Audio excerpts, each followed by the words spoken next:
प्यारे बच्चों, आज के इस वीडियो में हम उत्तर भारत के मैदान के बारे में पढ़ने वाले हैं। अब इस उत्तर भारत के मैदान का जो निर्माण है वो 3 रिवर सिस्टम के द्वारा किया गया है।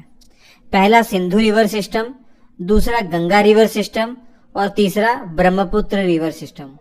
मैं रिवर सिस्टम कह रहा हूं तो आपको दिमाग में क्लियर हो जाना चाहिए कि इन नदियों के साथ साथ इनकी जो सहायक नदियां हैं उन्होंने भी बड़ा रोल निभाया है इस मैदान के निर्माण में। और इन सभी नदियों ने लाखों वर्षों तक इस क्षेत्र में सेडिमेंट इकट्ठा किए, अवसाद इकट्ठा किया, तब जाकर इस मैदान का निर्माण हुआ। तो जलोढ़ मिट्टी इस मैदानी क्षेत्र में पाई जाती है और भारत का सबसे उपजाऊ वाला क्षेत्र है ये। इसका विस्तार अगर क्षेत्रफल में देखें 7 लाख वर्ग किलोमीटर में ये पूरा क्षेत्र फैला हुआ है।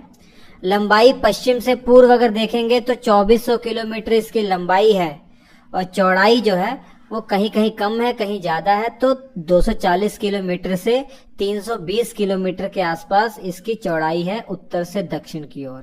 ये डाटा एनसीईआरटी का है तो आप निश्चिंत रहिए। इतनी जानकारी आपको हो गई कि पानी आसानी से यहाँ अवेलेबल है और जलवायु भी अनुकूल है। तो यहाँ पे क्या हो सकता है? पहली बात, कृषि बड़े पैमाने पर होगी यहाँ पर, और दूसरी, जनसंख्या भी बहुत अधिक होगी यहाँ। इस उत्तर भारत के मैदान को मोटे तौर पर 3 भागों में बांटा जा सकता है।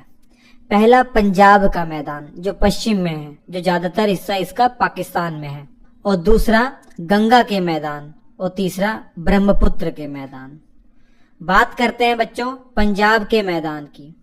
इस पंजाब के मैदान का जो निर्माण है किन नदियों के द्वारा हुआ होगा, सोच के देखिए।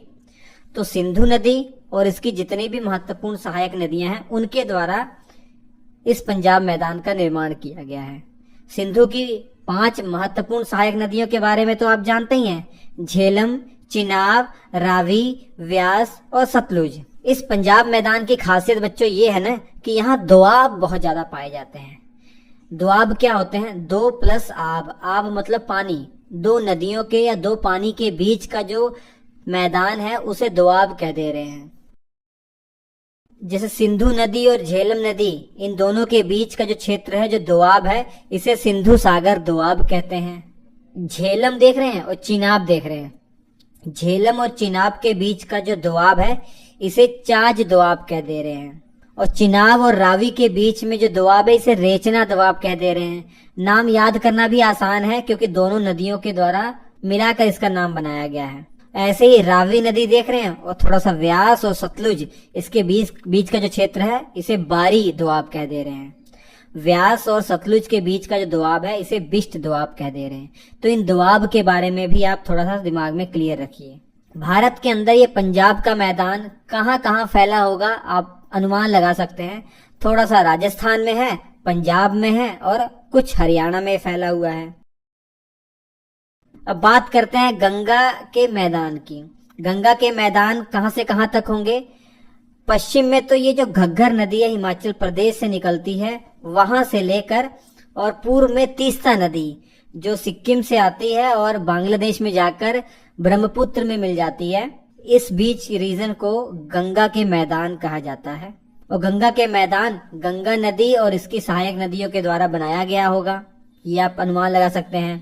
और ये गंगा का मैदान भारत के किन किन राज्यों में फैला हुआ है अगर मैं पूछूं तो आप क्या बताएंगे?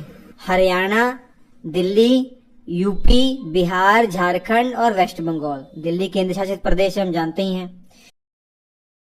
इसके बाद ब्रह्मपुत्र के मैदान की हम बात करते हैं।